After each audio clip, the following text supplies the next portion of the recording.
तनोतु न सदाशिवम धर्म समीक्षा चैनल में पुनः आपका स्वागत है। मैं हूं आचार्य शिवेंद्र मिश्र। विगत व्याख्यानों में हमने वेद के संपूर्ण साहित्यिक ग्रंथों का सामान्य परिचय देने का प्रयास किया है। ये बताने और समझाने का प्रयास किया है कि वेद का मतलब ऋगादि संहिताएं ही नहीं है, बल्कि संहिता, ब्राह्मण, आरण्यक और उपनिषद के साथ साथ शिक्षा और कल्प का भी वेद शब्द से ही ग्रहण करना चाहिए।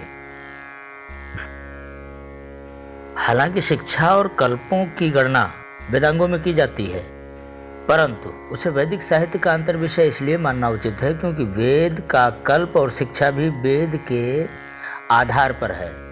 मतलब कि प्रत्येक वेद का कल्प और शिक्षा भी उसी प्रकार निश्चित है जिस तरह ब्राह्मण आदि विषय। इसलिए कल्प और शिक्षा वेदांग होते हुए भी संबंध विषयक दृष्टि से चारों वेदों के अंतर्भूत विषय हैं। ये तो हुई उस संभावित भ्रम के निराकरण से संबंधित निवेदन जो वेदांग और वेदों के संबंध में हो सकता है। अब हम आते हैं वेदांगों की चर्चा पर। मैंने वैदिक साहित्य विषयक श्रृंखला के पहले व्याख्यान में ही ये स्पष्ट कर दिया था कि लोक प्रचलित वेद पुरुष एक प्रतीकात्मक शब्द है जिसके अनुसार ऋगादि वैदिक साहित्य शरीर के रूपक से और वेदांगों को अंगों के रूप में निरूपित किया गया है, और इस प्रतीकात्मकता का उद्देश्य वेदांगों की उपयोगिता को प्रदर्शित करने के लिए किया गया है। इसलिए वेद पुरुष नाम से किसी अलौकिक साकार विग्रह को संकेतित करना हमारा उद्देश्य नहीं है, भले ही निष्ठा और आस्था की दृष्टि से हम भी उस रूप को व्यक्तिगत महत्व देते हैं। सभी जानते हैं कि वेदांग 6 हैं: शिक्षा, कल्प, व्याकरण, निरुक्त, ज्योतिष और छंद। शिक्षा को वेद पुरुष का घ्राण और कर्ण कहा गया है, कल्प को हाथ, व्याकरण को मुंह, निरुक्त को आत्मा, ज्योतिष को नेत्र और छंदों को पैर कहा गया है। अब ये जो प्रतीक हैं इनको समझने की जरूरत है। शिक्षा को घ्राण या कर्ण क्यों कहा गया है? क्योंकि घ्राण का अर्थ है सूंघने की क्षमता, अर्थात जो विषय हमारे सामने नहीं है लेकिन फिर भी उसके बारे में जरा सा भी हमें सुनाई दे जाए, वायु के द्वारा प्रवाहशील हो, जिसके वर्ण आदि, उसके गाने की प्रक्रिया, उसके बोलने की प्रक्रिया, और हमें बोध हो जाए कि ये कौन सा वेद है। मतलब ये कि शिक्षा के द्वारा सुनकर या पाठ करके फोनोलॉजी के माध्यम से हम वेद का निर्धारण करते हैं। कल्पों को हाथ कहा गया है। हाथ क्या है? कर्म करने वाला अंग है, क्रियात्मक उपयोग हाथ का होता है। तो कल्प साहित्य का मतलब हुआ ऐसा साहित्य जिसमें वेदों के क्रियात्मक विषयों का संकेत किया गया हो, विवेचन किया गया हो। व्याकरण को मुंह कहा गया है। मुंह से क्या होता है? बोला जाता है। तो चूंकि वाणी मुंह का विषय है, इसलिए वाणी की शुद्धता, वैदिक पदों की शुद्धता का निर्धारण, वैदिक पदों की व्याख्या करने के लिए उनका शुद्ध होना आवश्यक है, उनका शुद्ध ज्ञान होना आवश्यक है। इसलिए व्याकरण को मुंह कहा गया है। निरुक्त को आत्मा कहा गया है। आत्मा का मतलब होता है स्वभाव। निरुक्त को का अध्ययन किए बिना हमें ये पता नहीं लग सकता कि वेदों का उद्देश्य क्या है, वेदों में आए हुए शब्दों का विभिन्न प्रकार से अर्थ क्या है। फिर ज्योतिष को नेत्र कहा गया है। नेत्र का अर्थ होता है समय को देखना। तो विभिन्न प्रकार के यज्ञ यागादि कार्यों में मुहूर्तादि प्रक्रिया के लिए ज्योतिष वेदांग का एक आवश्यक तत्व है।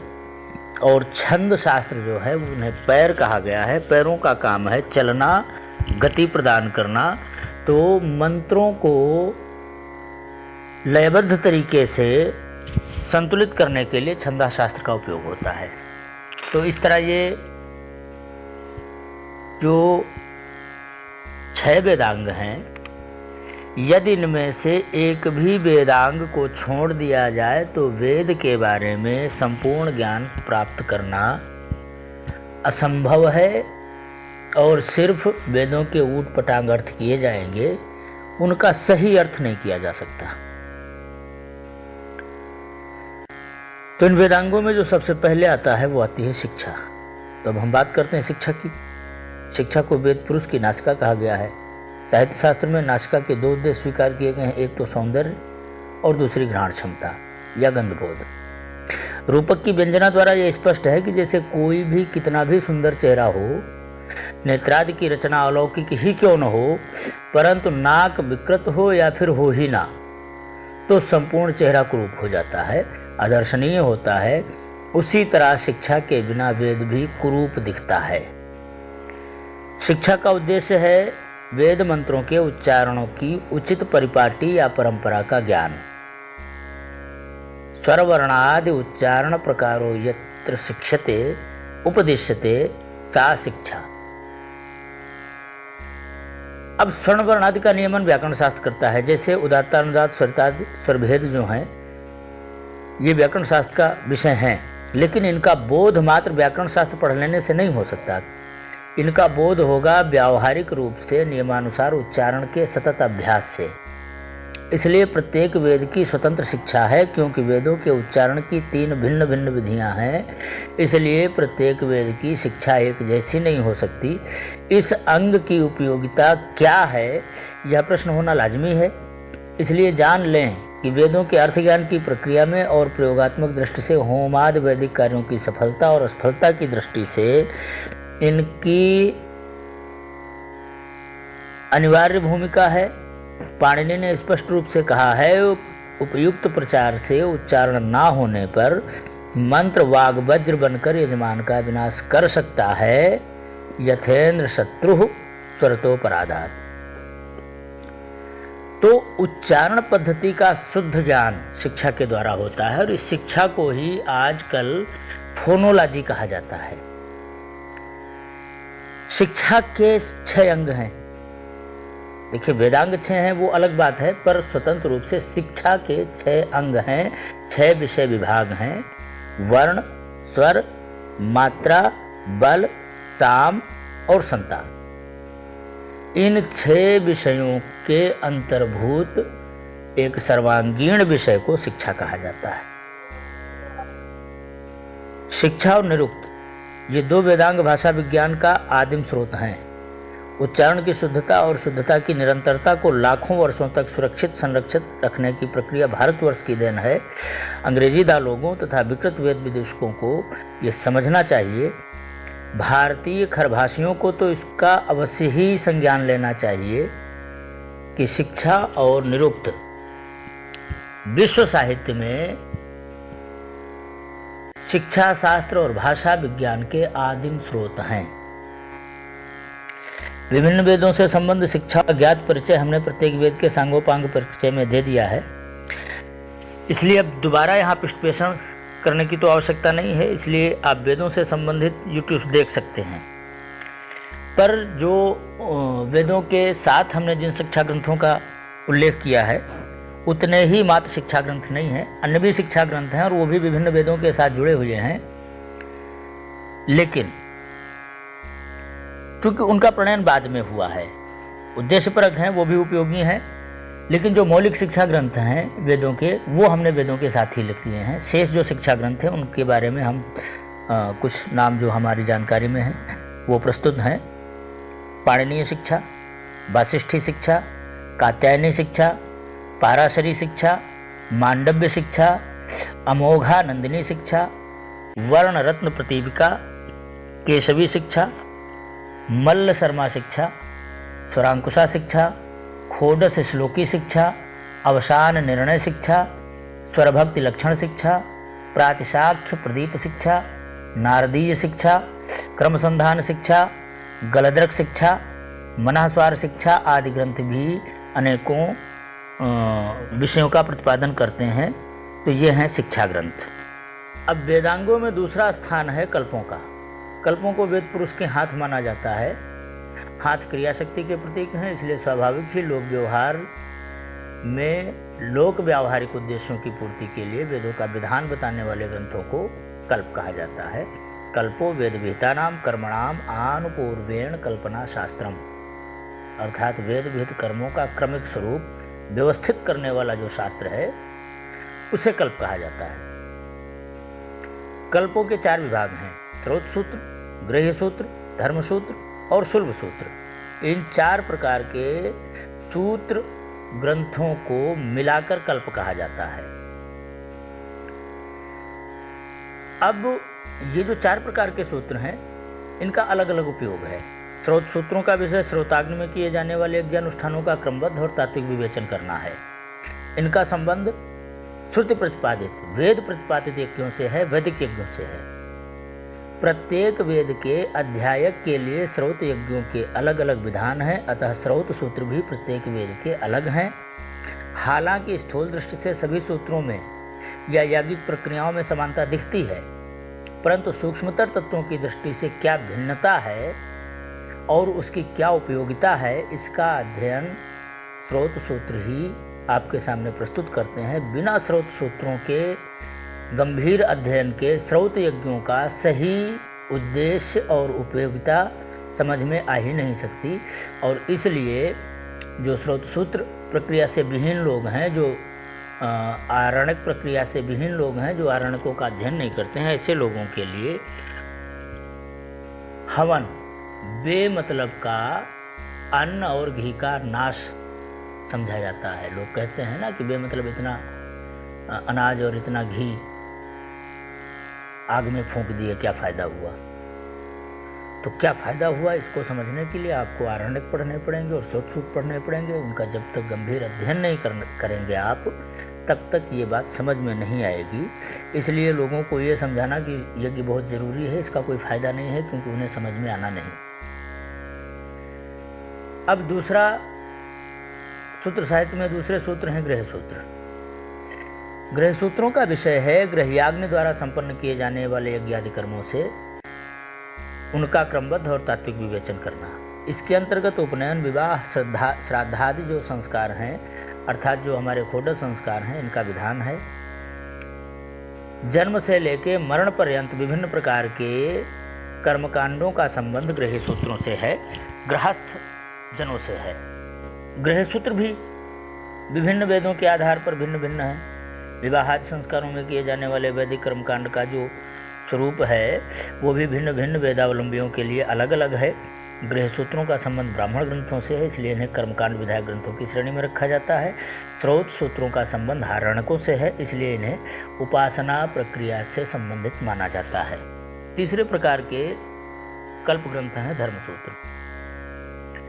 धर्मसूत्रों का जो विषय है वो है वर्णाश्रम व्यवस्था सहित कर्तव्य की मीमांसा करना।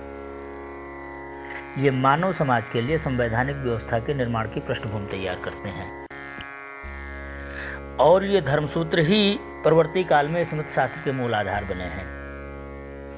राजा के कर्तव्य और अधिकार, प्रजा के कर्तव्य और अधिकार, स्त्री पुरुष आदि के कर्तव्य और अधिकार, इनका क्रमबद्ध और तात्विक विवेचन करना धर्मसूत्रों का उद्देश्य है। धर्मसूत्रों के संबंध में ये विशेष ध्यान रखना चाहिए कि स्रोत गृह्यादि सूत्रों की तरह धर्मसूत्र भी वेदाधारित हैं और इनका सीधा साधा अर्थ ये भी है कि वैदिक काल में जब भी कभी स्मृति शास्त्र की सुसंबद्ध और सार्वभौमिक दृष्टिकोण पर आधारित धर्म व्यवस्था का अपनयन हुआ होगा, उससे पहले धर्म एवं आचार व्यवस्था संस्कृति आधारित थी। अतः भिन्न भिन्न संस्कृतियों में मौलिक वर्णाश्रम धर्मों की एक रूपता के साथ साथ सामाजिक आचार व्यवस्था में अंतर था और वैश्विक दृष्टिकोण से यह बात सुसंगत भी है और तर्कसंगत भी। हमें ये याद रखना चाहिए कि कुछ दुराग्रही लोगों को यदि अलग रखकर देखें तो वैदिक कालीन संस्कृति की विश्व व्यापकता आज अध्ययन और अनुसंधानों द्वारा प्रमाणित हो चुकी है और इस तथ्य पर सारा वैश्विक समुदाय एकमत है। धर्मसूत्र ही अपने परवर्ती काल में स्मृति शास्त्र के प्रणयन का आधार बने हैं। मनुस्मृति सर्वप्रथम स्मृति ग्रंथ है जो संपूर्ण धर्मशास्त्रों का सुव्यवस्थित अध्ययन, अनुसंधान और सार्वभौमिक स्वरूप को प्रस्तुत करता है। हम मनुस्मृति के संबंध में दोनों अतिवादी विचारधाराओं का समर्थन नहीं करते। जैसे कि सनातन धर्मियों का विचार है कि मनुस्मृति पहले मनुष्य मनु द्वारा सृष्टि के आरंभ में ही प्रणीत हुई थी, या सनातन धर्मेतर बौद्धादि मतावलंबियों का विचार है कि ये रचना बुद्धेतर ब्राह्मणवाद का परिणाम है। तो मनुस्मृति के संबंध में हमें वैदिक वाङ्मय के संपूर्ण साहित्य राशि का ख्याल रखना ही पड़ेगा, जो लाखों बार लुट पिट कर भी अंततः आज इतना विशाल है 150 वर्षों का परिणाम नहीं हो सकता। हमें विकासवाद के पौराणिक सिद्धांत को हमेशा स्मरण रखना चाहिए, खासकर तब जब विचार, संस्कृति और सामाजिक परंपराओं के संरक्षण, संवर्धन और मूल्यांकन की हो। अब कल्प साहित्य में जो चौथा विषय है वो है शुल्ब सूत्र। शुल्ब सूत्र वस्तुतः माप से संबंधित विज्ञान है। स्रोत कर्मों में यज्ञार्वेदी की रचना आदि के विषय में निर्णायक महत्व रखते थे। ये भारतीय गणित और ज्यामिति अर्थात टेक्नामेंट्री के विश्व विस्तृत ग्रंथ हैं। इन्हीं शुल्ब सूत्रों का विस्तृतीकरण वास्तुशास्त्र के रूप में हुआ है और ये कहने की आवश्यकता नहीं है कि भारतीय वास्तुशास्त्र और शिल्प कला का जो आश्चर्यजनक और अनूठा वैभव हमें भारतीय मंदिरों, मठों और महालों में प्राप्त होता है वो शुल्ब सूत्रों यानी कि वैदिक कालीन मेधा का परिणाम है। बौधायन का प्रमेय आज पाइथागोरस के नाम से जाना जाता है। ये हमारे देश के ऐसे ही संस्कृतघाती पूर्वजों की आत्महंता सोच का परिणाम है, जैसे आज वेद खंडक वेद विदूषकों द्वारा वेदों की ही गलत व्याख्या करने के रूप में किया जाता है।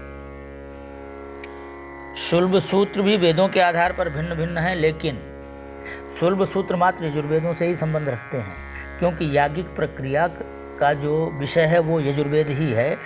शेष वेद याज्ञिक प्रक्रिया का हिस्सा है, लेकिन मौलिक यज्ञ उनका विषय नहीं है।